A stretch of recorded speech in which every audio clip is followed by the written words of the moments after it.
malapit na ang Pasko. Hindi po ba kapag buwan ng Setyembre, maririnig nating tinutugtog sa mga radyo, o kaya makikapapanood natin sa Facebook o sa TV, ang mga Christmas songs ni Jose Marichan. Oy, Berna, sabihin ng iba. Maririnig naman natin si Jo Marichan. Maririnig naman natin yung mga awiting pamasko. May nagtitinda na rin ng bibingka. Makikita natin sa mga kanto, ano? Sa harap ng mga simbahan at puto bumbong. Tradisyon na po kasi natin mga Pilipino na nagsisimula tayong mag-countdown ng mga araw bago magpasko, pagtuntong ng mga Burr months. At nagsisimula nga po tayo tuwing buwan ng Setyembre, di ba? September, katulad ng buwan natin sa ngayon. Hindi po ba ang saya ng pakiramdam kapag alam nating malapit na ang Pasko? Bakit? Naralanghap po natin ang samyo ng malamig na hangin. At ang marami pong mga bata na talagang makikita natin na napakasaya nila. Ngayon nga pong araw na ito dami nating mga bata dito na talagang makikita mo sa kanilang mga mata na napakasaya nila. Maliban po sa malapit na ang Pasko, naramdaman nila yan, meron po tayo ngayong, nagsimula po ngayon yung ating Weekly Vacation Bible School. Natuturuan po natin silang mapalapit ng husto sa ating Panginoong Diyos sa pamamagitan ng salita niya nagbibigay ng pag-asa. Ang Diyos nating buhay at tapat kailanman sa kanyang mga salita. At ang isa pa pong nakapagpapalundag ng ating puso kapag malapit na ang Pasko, lalo na sa ating mga empleyado, ay ang pagtanggap ng ating bonus. Tama kayo, bonus. Sino ba dyan ang mga empleyado? Taas nga kamay. Yan, di ba? Ang dami. So, malapit na ang pagtanggap ng ating bonus. Di ba? Asahan natin yan. Kasi sigurado yan, tiyak yan. Ang bonus po o 13-month pay ay isa sa mga pribilehiyong tinatanggap nating mga empleyado, lalo na nga po tayong mga nasa gobyerno. Ano po ba ang pakiramdam nyo kapag alam ninyong tatanggap na kayo ng bonus? Masaya, syempre, sabi ni Sister Elmi. Hindi ba talaga namang ang saya? Nagagalak ang ating mga puso. Subalit alam niyo po, ang kagalakang iyan ay panandalian lamang, hindi po ba? Kasi mabilis na nauubos. Pagkatapos ng Pasko, wala na rin.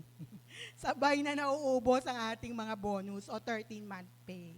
Subalit iyan ay pribilehiyo nating mga empleyado, mga naghahanap buhay. Tulad po ng bonus o 13-month pay o iba pang mga biyaya. Pag-uusapan po natin ngayong araw na ito ang ilan lamang sa mga pribilehiyong tinatanggap natin bilang bayan ng Diyos. Pribilehiyong pangmatagalan, walang katapusan, at pangwalang hanggan. The 4 privileges of God's people. 4 na mga pribilehiyo ng bayan ng Diyos.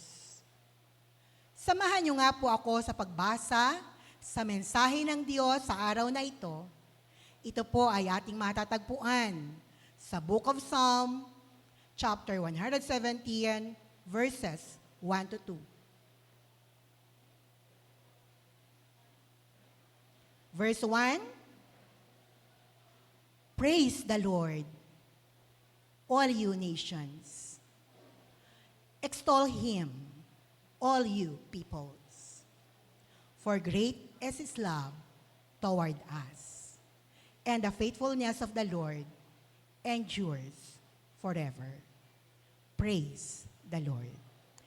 Sa Tagalog po, sa aklat ng mga awit, chapter 117, verse 1 to 2.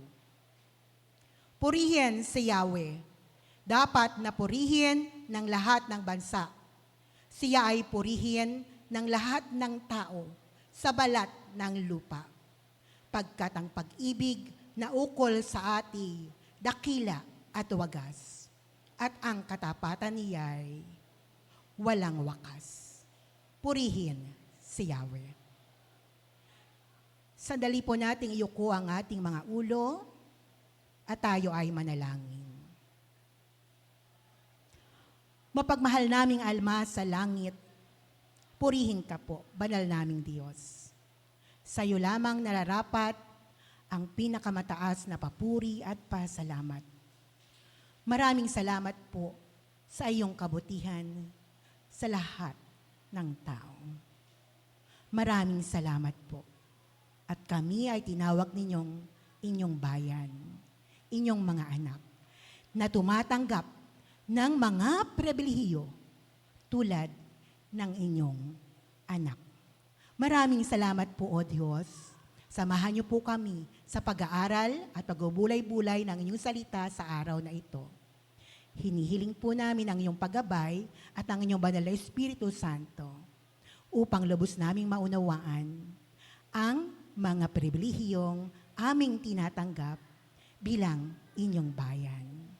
Maraming salamat po. Ang lahat po ng kapurihan at pagkapasalamat ay tinataas namin sa inyo sa dakilang pangalan ng aming Panginoong Hesus. Amen. Ang lahat nga po ay magsabi ng Amen. Amen. Mga kapatid, nang tayo po ay magdesisyon na tanggapin si Jesus bilang Panginoon at tanging tagapagligtas ng ating buhay, ginawa natin ang pinakatama at pinakamahalagang desisyon. Tayo ngayon ay tinatawag na people of God o bayan ng Diyos. Background check muna po tayo.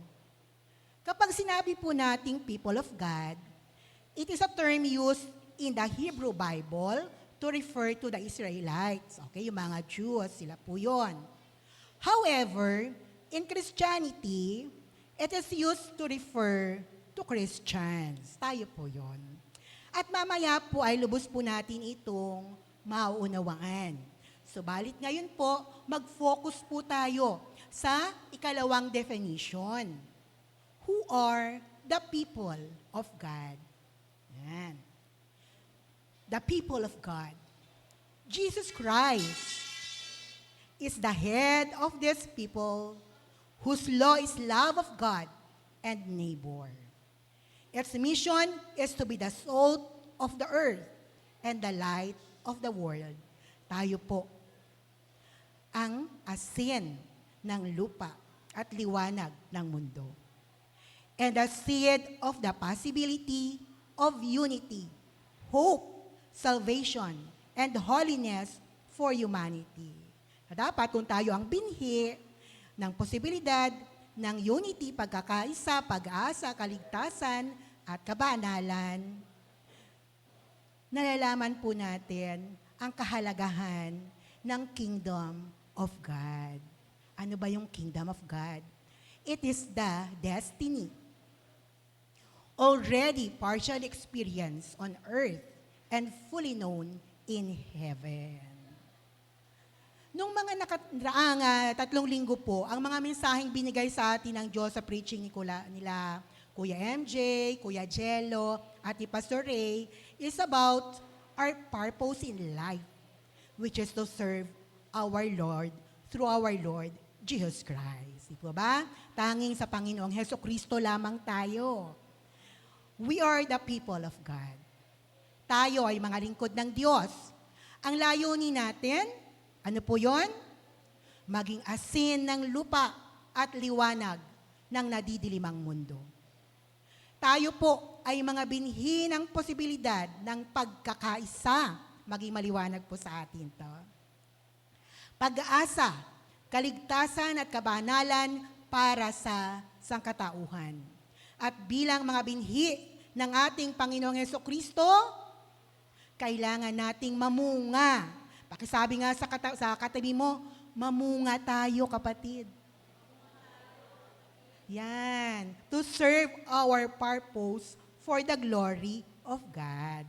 At bilang mga lingkod ng Diyos, marami nga po tayong mga benepisyo, kalinsabay ng ating mga paglilingkod. Ang mga awit, chapter 117, ay hindi kilalang manunulat ang bumuo ng pinakamaikling awit. Ito po ang pinakamaikling awit. At sa 3 maikling pangungusap na sumasaklaw sa buong mundo. Ang awit ay isang paanyaya sa mga tao sa lahat ng dako na bumalik sa Panginoon at sumama sa mga mananampalataya sa lahat ng dako sa pagpupuri sa ating Panginoong Diyos. A proper understanding of this psalm will help us appreciate at least 4 privileges that belong to God's people. Ito po ay 4 lamang sa napakaraming pribilehiyo bilang bayan ng Diyos. Our first privilege is worshiping God. Ayan, verse 1a. Purihin si Yahweh. So napakaikli lamang po niya, no? Purihin si Yahweh. It is our privilege na palaging makausap ang Diyos, to have an open communication with our perfect God. Mga kapatid, there is no perfect church. Huwag tayong maghanap ng perpektong simbahan sapagkat wala tayong matatagpuan. But we have a perfect God. Surely, sigurado tayo. Amen po ba? Perpekto ang ating Diyos. Amen. Amen. Kaya't worshiping God is our privilege as God's people. Ang awit ay nagbubukas at nagtatapos sa purihin si Yahweh. Ito lamang po yun. Purihin ang ating Panginoon. Sapagkat ang pagpupuri sa Panginoon ay nararapat na maging marka. Sign natin yun ang bawat mananampalataya. Ngayon, tulad ng ginawa ng mga Kristiyano noon sa unang simbahan. Dapat na ang maging bukang bibig natin sa bawat sandali ay purihin si Yahweh. Pakiulit nga po natin. Purihin si Yahweh. Purihin ang ating Panginoon. Mga kapatid, ang pagiging kontento sa presensya ng Panginoon sa ating buhay ang pinakamalaking benepisyo ng pagiging lingkod ng Diyos. Kapag ang Diyos ay nasa ating buhay, nasa atin ang kagalakan at kapayapaang hindi natin matagpuan sa anumang bagay o sa sino man. Ito ang kailangang maunawaan ng lahat ng tao. Sa ating pagtanggap sa ating Panginoong Hesukristo sa ating buhay, tayo ay napupuspos ng Espiritu ng Diyos na nagbibigay sa atin ng nag-uumapaw na kagalakan. Totoo ba yon? Nag-uumapaw ba ang inyong kagalakan? Tingnan ko nga sa inyong mga ngiti. Yan, smile naman dyan. Malapit na ang Pasko. Okay, tagumpay na ang ating Panginoong Hesukristo. Dapat lagi tayong masaya, lagi tayong nagagalak. Okay, sa Aklat ng Gawa, chapter 2, verse 47, nasusulat, at silang lahat ay napuspos ng Espiritu Santo at nagsimulang magsalita ng iba't ibang wika. Ayon sa pinagkaloob sa kanila ng Espiritu. Bakit po kaya tayo nakapag-worship sa Diyos at nakapagsimulang magsimula sa iba't ibang wika? Ito po ay dahil sa overflowing joy na tinatanggap natin na bunga ng banal na Espiritu na pinagkaloob sa atin ng Diyos. Kagalakan sa ating mga puso na nag-uumapaw. Kaya nakasisigaw tayo ng Hallelujah! Sigaw nyo nga po, Hallelujah! Hallelujah! Amen. Subalit, kung tayo ay nagsasalita ng iba't ibang wika, kailangan ito ay ating nauunawaan. Naalala ko po noong taong 1990s, dalaga pa po ako noon. Unang church po na akin na-attendan natutuwa po ako na gagalak ako doon sa kanilang turo, sa kanilang preaching. Pero ang hindi ko po maintindihan, ilan po sa kanila nagsasalita ng wika na hindi ko naman maintindihan. Tanong ko sa sarili ko, ano kaya yun? Naunawaan kaya nila yung kanilang sinasabi? Kasi ako hindi ko maintindihan eh. Yun po yung isang dahilan kung bakit hindi ako nagpatuloy sa unang simbahan na aking napuntahan. Kasi hindi ko po naunawaan na yung pala ay overflowing joy na dulot ng banal na Espiritu ng ating Panginoong Hesukristo. Amen? So wag po nating i-judge yung mga nagsasalita o nag-speak in tongues, sapagkat iyon ay bunga ng banal na Espiritu Santo, nag-uumapaw na kagalakan sa kanila mga puso, na dulot nga po ng Espiritu ng ating Panginoong Diyos. Sa aklat po ng 1 Corinto, chapter 14, verse 13 to 16, nahusulat, dahil dito, kailangang manalangin ang nagsasalita ng iba't ibang mga wika. Nabigyan din siya ng kaloob na makapagpapaliwanag nito. Kung nananalangin ako sa wikang iyan, nananalangin nga ang aking espiritu, ngunit hindi nakikinabang ang aking pag-iisip. Lumalago, nagagalak ang ating espiritu, sabalit kung hindi natin naiintindihan, hindi nakikinabang ang ating isipan. Ano ngayon ang dapat nating gawin? Manalangin tayo sa pamamagitan din ng ating espiritu. Gamitin natin ang ating pag-iisip sa ating pananalangin. Kaya po nasulat, mananalangin ako sa pamamagitan ng aking espiritu, ngunit gagamitin ko rin ang aking pag-iisip sa aking pananalangin. Ako'y aawit sa pamamagitan ng espiritu, ngunit gagamitin ko rin ang aking pag-iisip sa aking pag-awit.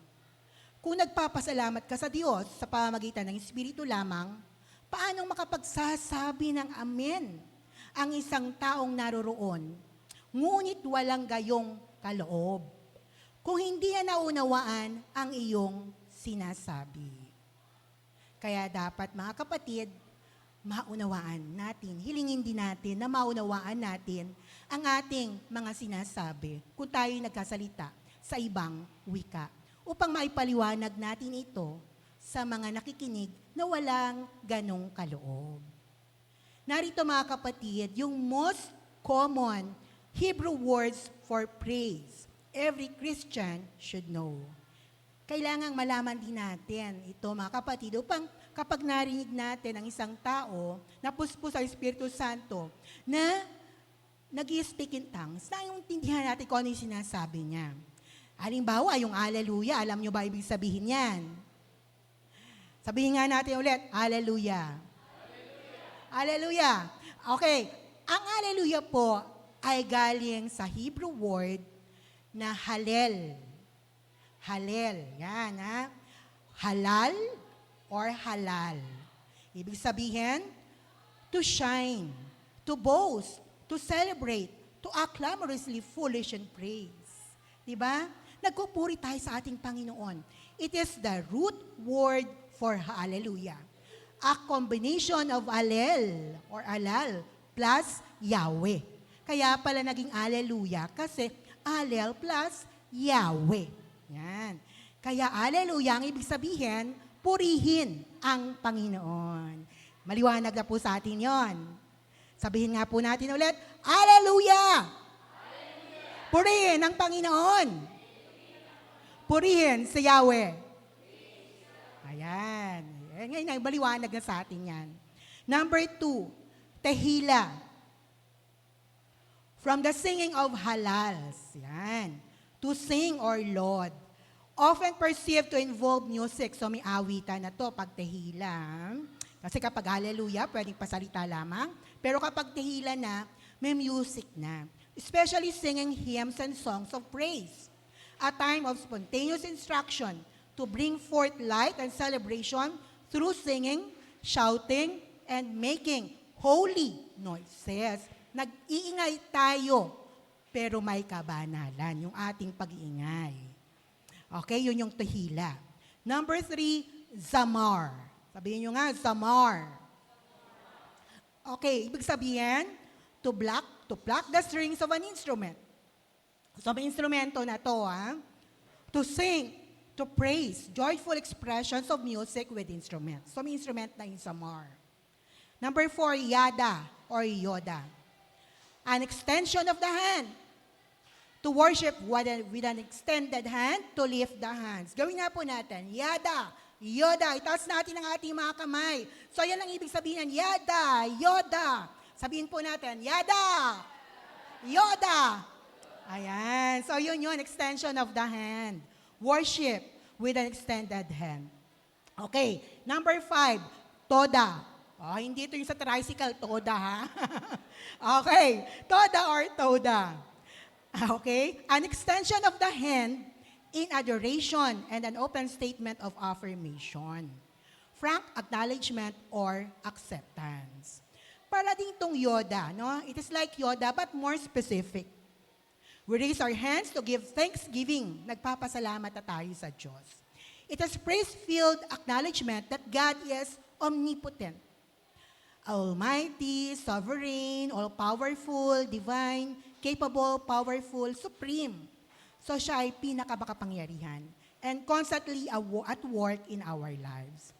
No? Kumikilos siya sa ating buhay. Tayong mga tumanggap sa ating Panginoong Jesucristo, asahan nyo, ang Espiritu ng ating Panginoon ay gumagalaw sa ating mga buhay.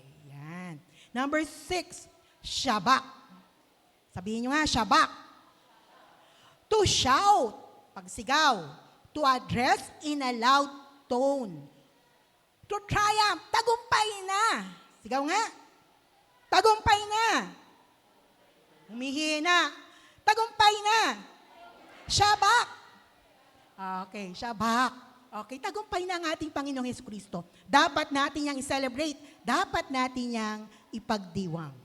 7, alas, to rejoice, to exalt, to jump for joy in praise to the Lord. Dapat tayong magdiwang, tumalon tayo sa kagalakan in praising the Lord. Hindi yung nagpe-praise tayo sa Lord, tahimik at malungkot na malungkot. Sumigaw at lumundag sa kagalakan.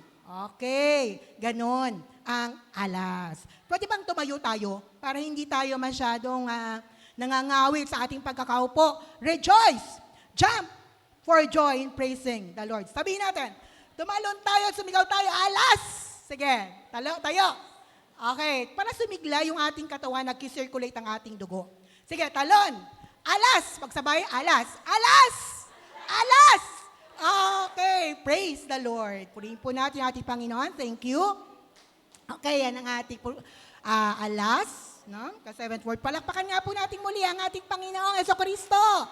Amen. Kailangan pag nagpupuri tayo sa ating Panginoon, hindi tayo very santo. Kailangan nagagalak tayo, masasaya tayo. Masaya ba kayo?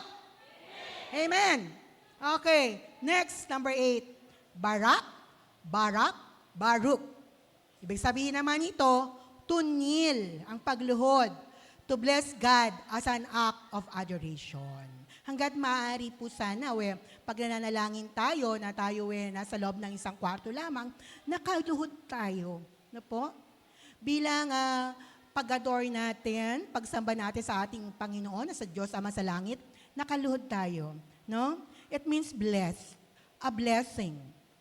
Apostle Paul expressed barak adoration, his adoration to God in his letter to the Ephesians church. Okay, sinasabi sa Ephesians chapter 3, verse 14 to 15. For this reason, I kneel before the Father, from whom every family in heaven and on earth derives its name. Walang makapag-aalay ng papuri sa Diyos nang higit pa sa ating pagpapakumbaba, sa lubos sa pagsuko sa Kanyang pagmamahal at biyaya. Diba? Okay, yung mga ginawa natin kanina, pagluhod, lumuhod man tayo sa harap niya, itaas ang ating mga kamay o sambahin siya, sa pag-awit at sayaw, ay hindi maitutulad sa ating pagsuko at pagsunod sa kanyang dakilang kalooban. So walang maikukumpara sa ating pagiging masunurin or obedience to our Lord. Ang pinakamahalaga ay magpasakop tayo sa Diyos. Batid nating mahal niya tayo. Amen po ba? Amen. With His unspeakable love.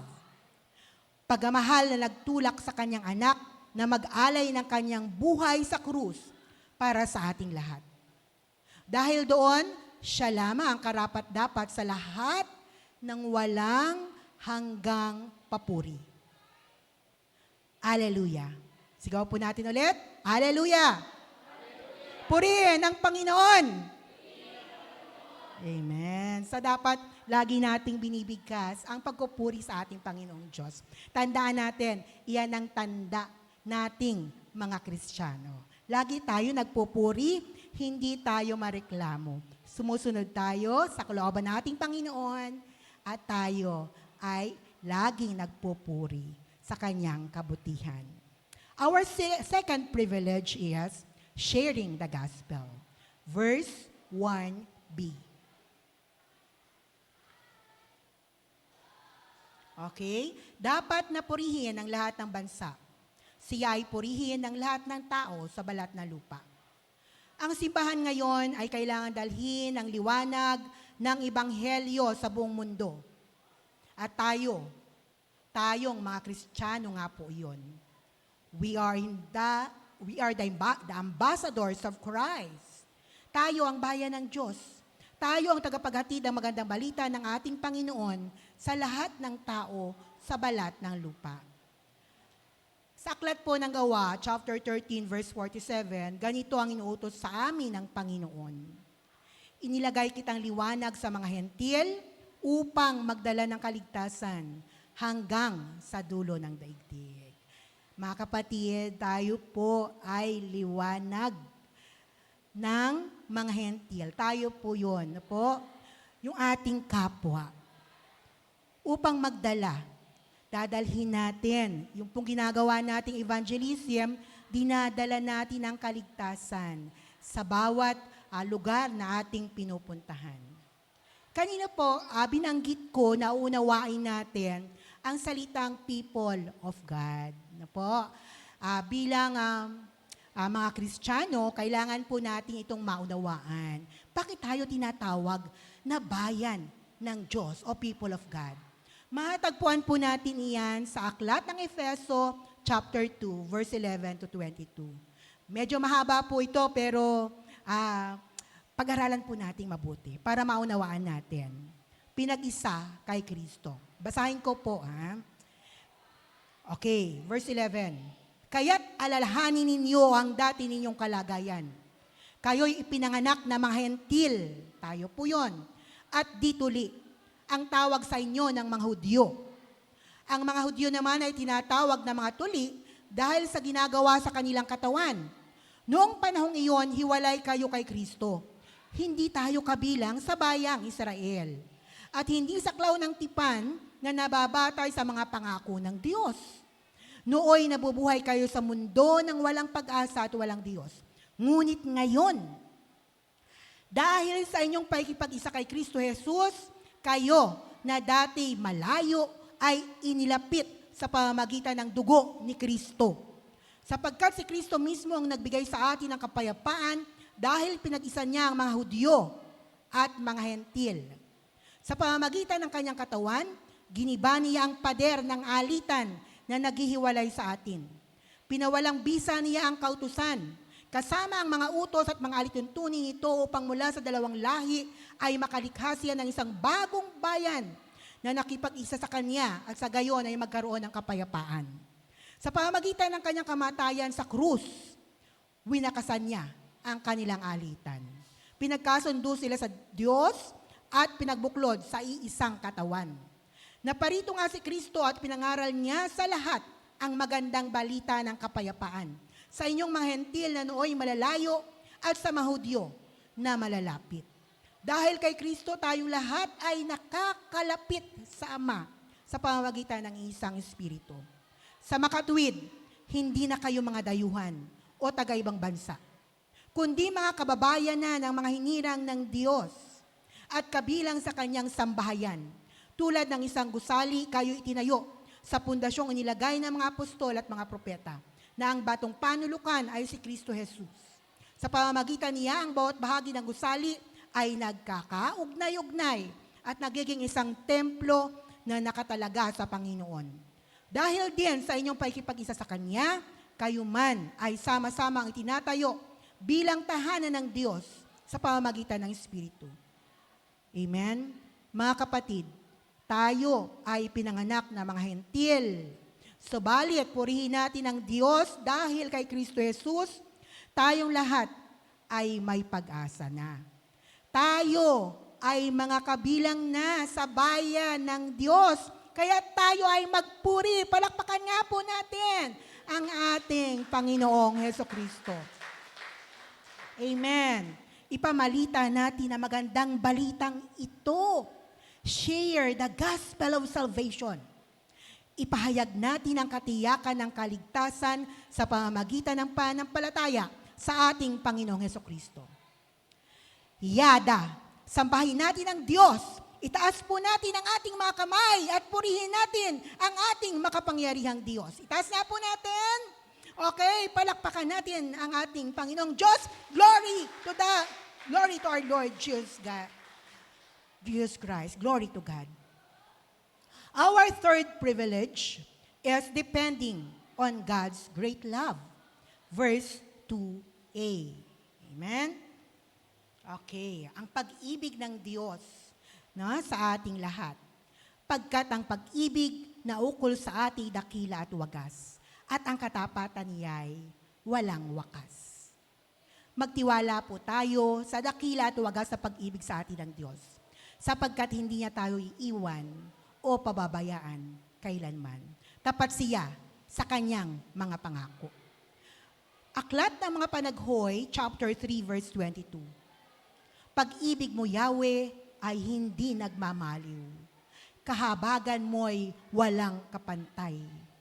Naligtas tayo sa pamamagitan ng biyaya, hindi sa pamamagitan ng ating mabubuting gawa. Madalas po nating marinig yan, ha? Nakalimutan na ba natin na dahil sa habag ng ating Panginoon, tayo ay natubos? We are redeemed by our Lord Jesus Christ. Kaya't wala tayong dapat na ipagmalaki, kundi ang kamanghamanghang pagmamahal sa atin ng Diyos. Purihin natin ang Diyos. Hallelujah. Praise God for His great love to us. Efeso chapter 2, verse 8 to 9, sapagkat dahil sa kagandahang loob ng Diyos, kayo ay naligtas sa pamamagitan ng pananampalataya. At ito'y kaloob ng Diyos, at hindi mula sa inyong sarili. Hindi ito bunga ng inyong magawa, kaya't walang may pagmamalaki ang sinuman. Mga kapatid, just look at the cross of the Lord and remind ourselves. Jesus Christ died for our sins so we can be with His forever. Kung tayo nalulungkot, kung tayo may matinding problema, kung tayo naguguluhan, tumingin lamang tayo sa krus ni Kristo at mauunawaan natin ang kanyang sakripisyo, ang kanyang pagmamahal sa ating lahat, na ginawa niya ang lahat, inalay niya ang kanyang sarili para sa ating kaligtasan. Para tayong lahat ay magkaroon ng buhay na walang hanggan at makasama niya tayo sa langit, magpasawalang hanggan. Kung tayo ay magpapakumbaba sa harap ng Panginoon, maaari niyang gamitin tayo upang maabot ang iba. Availability. Kailangan maging available tayong lagi sa paglilingkod sa ating Panginoon. I-prioritize natin ang mga gawain sa ating Panginoong Diyos. Ngunit kung tayo magmamataas, tatanggihan din niya tayo. Ang Diyos ay lumalaban sa mga palalo, sa mga mayayabang, ngunit nagbibigay ng biyaya sa mga mapagpakumbaba. Kaya dapat manatili tayong humble sa lahat ng oras upang lahat ng blessing ng Panginoon ay sumaatin. Ang ating kaligtasan, bunga ng kagandahang loob ng Diyos. Kaya't dapat na maging handa tayo sa pagbabahagi ng kabutihan ng Diyos sa ating kapwa. 1 Pedro chapter 5 verse 1 to 7. Sa mga matatandang namumuno sa inyo, nananawagan ako bilang isa ring matandang pinuno ng iglesia na tulad ninyo. Saksi ako sa mga paghihirap ni Kristo at makakabahagi ako sa karangalang malapit ng ipahayag. Nakikiusap ako sa inyo. Alagaan ninyo ang kawan ng Diyos na ipinagkatiwala sa inyo. Alagaan ninyo ito nang maluwag sa loob at hindi napipilitan lamang. Iyan ang nais ng Diyos. Gampanan ninyo ang inyong tungkulin, hindi dahil sa kabayaran, kundi dahil gusto ninyong makapaglingkod. Hindi bilang Panginoon ng inyong nasasakupan, kundi maging halimbawa nila kayo. At pagparito ng pinunong pastol, ay tatanggap kayo ng maluwalhating koronang di kukupas kailanman. At kayo namang mga kabataan, pasakop kayo sa mga pinuno ng iglesia. Magpakumbaba kayong lahat, sapagkat nasusulat, sinasaway ng Diyos ang mapagmataas. Ngunit kinaluluguran niya ang may mababang kalooban. Kaya nga, pasakop kayo sa kapangyarihan ng Diyos at dadakilain niya kayo pagdating ng takdang panahon. Ipagkatiwala ninyo sa Kanya ang inyong mga alalahanin sa buhay sapagkat Siya ay nagmamalasakit sa inyo. Amen? Amen. Tayo ay naligtas sa pamamagitan ng biyaya ng ating Panginoon. At namumuhay tayo sa pamamagitan din ng Kanyang biyaya. Na lubos na umaasa sa kagandahan loob ng ating Panginoon kay Hesukristo. Ang mayabang na simbahan ay isang mahinang simbahan. Ang simbaha ang iyanais ay papuri mula sa mga tao ay mawawalan ng pagpapalang nagmumula sa Diyos. Kaya't nawa, mabuklod tayo ng pag-ibig ng Diyos, mga kapatid. Magkaisa tayo sa paglilingkod sa Diyos ng may kapakumbabaan at pasakop tayong lahat sa kalooban ng ating mapagmahal at mabuting Diyos. Amen. Mga kapatid, tayo ay mga binhi ng posibilidad. Pag-asa, kaligtasan at kabanalan para sa ating kapwa. At bilang mga binhi ng ating Panginoong Hesukristo, kailangan nating mamunga to serve our purpose for the glory of God. Trust on God's great love. Share that love of God to others. Tumulong tayo sa mga nangailangan. Ipanalangin ang mga nahihirapan at may karamdaman. Tuparin natin ang may buong katapatan ang ating mga ministeryo. Maglingkod tayo ng may kagalakan at hindi napipilitan lamang. Ang hangarin natin ay ang kagalakan sa presensya ng ating Panginoong Diyos at ng Kanyang banal na Espiritu na ipinagkaloob sa atin bilang ating patnubay. Magtiwala tayo sa Diyos, iwasan natin ang pagreklamo at pag-aaway-away. Magkasundo tayo sa ikaluluwalhati ng banal na pangalan ng ating Panginoong Hesukristo. At makatitiyak tayo sa pangakong gantimpala ng ating maluwalhating tatanggapin sa muling pagbabalik ng ating Panginoon. Toda, raise our hands to give thanksgiving to our God who is full of love. Siya ang ating Diyos na makapangyarihan sa lahat, banal, kataas-taasan, at siya ay patuloy na kumikilos sa ating buhay. Alas, let us rejoice, exalt His name to the highest. Let us jump for joy in praise to our Lord Jesus Christ. Our fourth privilege as people of God is resting on divine assurance. Verse 2b. Purihin sa Yahweh. Ang Diyos ay hindi nagbabago. At ang Kanyang mga pangako ay hindi magbabago kailanman. Kaya bakit tayo nababalisa tungkol sa ating mga nararamdaman at sa mga pangyayari sa ating paligid? Huwag tayong magpatalo sa ating mga nararamdaman. Sobrang kalungkutan ba dahil sa nakaraang kabighatian o kamatayan ng ating mga mahal sa buhay? O matinding suliraning ating pinagdaraanan? Huwag nating hayaang sakmalin tayo ng depresyon o mga alalahanin sa buhay.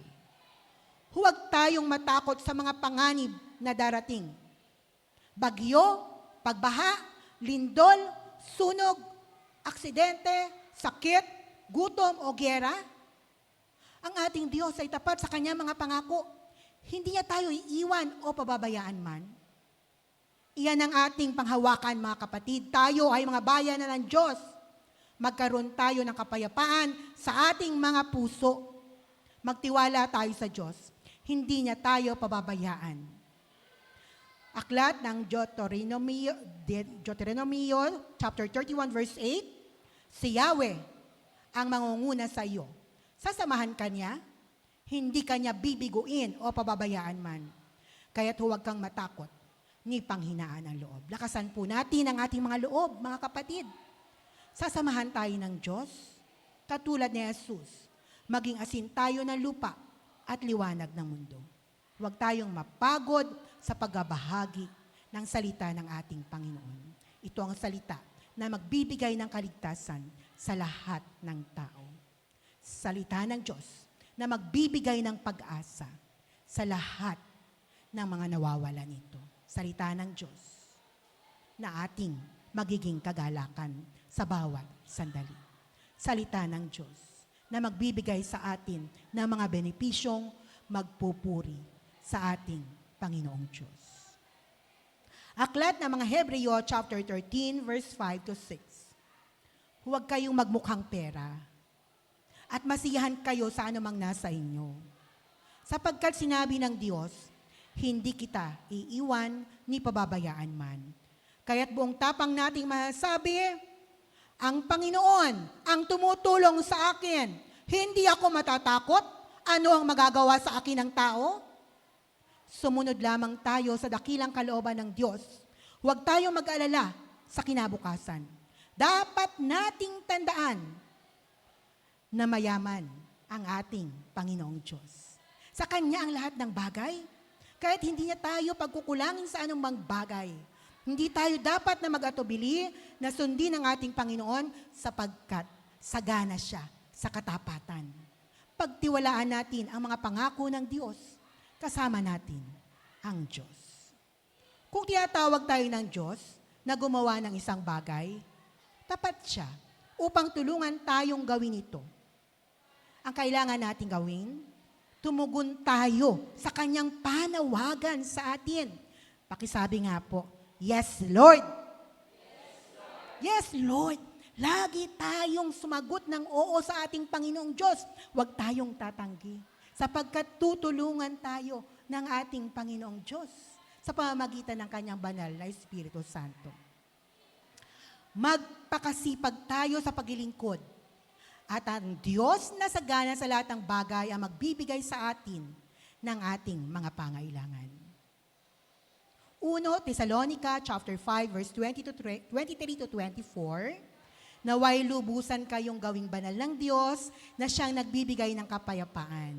At naway panatilihin niyang walang kapintasan ang buo ninyong katauhan. Ang Espiritu, kaluluwa at katawan, hanggang sa pagparito ng ating Panginoong Hesukristo. Tapat ang tumawag sa inyo at gagawin niya ito. Ang ating katiyakan, mga kapatid, ay nasa salita ng ating Panginoong Diyos. Siya ang nagbibigay sa atin ng kapayapaan. Dumalangin tayo sa Kanya na panatiliin tayong matatag at walang kapintasan. Ang ating espiritu, kaluluwa at katawan. Tayo ay templo. Tahanan tayo ng banal na Diyos. Kaya tayo rin ay maging banal sa paggabay at patnubay ng Espiritu Santo. Taglayan natin ang mga bunga ng Kanyang Espiritu. Ang misyon natin, maging asin ng lupa at ilaw ng mundo. Tayo nawa ay maging binhi ng posibilidad ng pagkakaisa, pag-asa, kaligtasan at kabanalan para sa sangkatauhan. Maging liwanag tayo ng nadidilimang mundo. Let us give encouraging impact to our family, friends, school, workplace, and community. Ibahagi natin ang pag-ibig ni Kristo sa ating kapwa. Tayo ang bayan ng Diyos. Our destiny is the kingdom of God, partially experienced here on earth and fully known in heaven. Nakatitiyak na tayo sa buhay na wala hanggan. Amen po ba? Sa piling ng ating Panginoon. At sa mundong ito, isabuhay natin ang mga pribilehiyong ito. Ang ating Panginoon, puno ng mga pagpapala. Magalak tayo kahit dito pa lang sa mundong ito. Let us enjoy the four privileges of being God's people. Worshiping God, sharing the gospel, depending on God's great love, and resting on His divine assurance.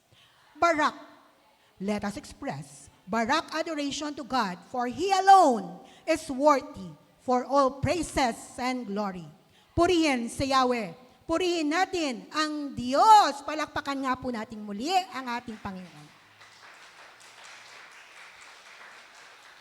Purihin natin ang ating Panginoong Hesukristo na nag-alay ng kanyang buhay upang tayo ay tubusin mula sa kasalanan. Tagumpay na. Shabak. Tiyak na ang ating kaligtasan through our Lord Jesus Christ. We are very privileged as God's people.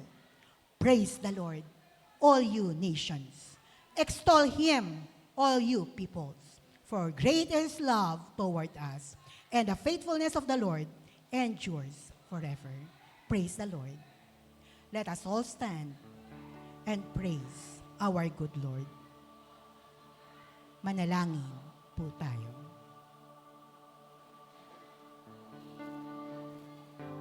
Hallelujah. Praise God. Maraming salamat po, Panginoon. Buhay naming Diyos. Maraming salamat po sa inyong mensahe sa araw na ito. Maraming salamat po at lubos naming maunawaan ang mga pribilehiyong aming tinataglay dahil kami ay inyong bayan. We are your people. We are God's people. Maraming salamat po, Panginoon, sapagkat ngayon kami ay nakalalapit sa aming Diyos Ama sa langit. Kayo ay banal, kayo ay dapat napapurihan sa lahat ng panahon. Maraming salamat po, O Diyos, sa mga pribilehiyong ito. At nawa po, Panginoon, maibahagi namin sa aming kapwa ang mga pribilehiyong aming tinatamasa upang maranasan din nila ang inyong kabutihan. Purihin ka, Yahweh. Purihin ka sa iyong kabanalan. Purihin ka sa iyong kadakilaan. Maraming salamat po. Nawa po, O Diyos, dinadalangin po namin na lagi niyo po kami samahan.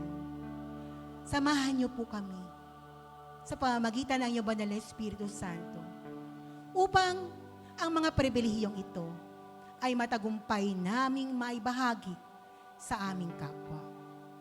Nawa ay maging asin kami ng lupa at maging liwanag ng sanlibutan. Katulad ng aming Panginoong Hesukristo. May bahagi po namin ang inyong salita. Salita ng kaligtasan na magdudulot ng buhay na walang hanggan sa aming kapwa makakarinig at tatanggap sa inyong salita sa aming Panginoong Hesukristo bilang Panginoon at tagapagligtas. ng kanilang mga buhay. Kaya Panginoon, hindi na po kami mag-aalala sa araw ng bukas, sapagkat nalalaman namin na sinasamahan niyo kami sa bawat sandali. Kayo ang aming Panginoon, mayamang Diyos, nagpapagaling ng mga may sakit, nagbibigay ng aming mga pangailangan, nagbibigay ng karunungan upang may bahagi namin ang inyong pagmamahal sa lahat ng dako. Lubos po kami nagpapasalamat. Alleluia, praise God. Maraming salamat po, Diyos.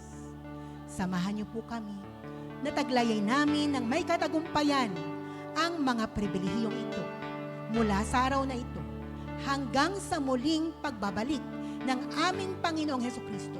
Kami po ay nananabik, aming Diyos sa langit, na sa muling pagbabalik ng aming Panginoon, lahat kami ay tatanggap ng maluwalhating korona na magpapadakila sa iyong kaharian.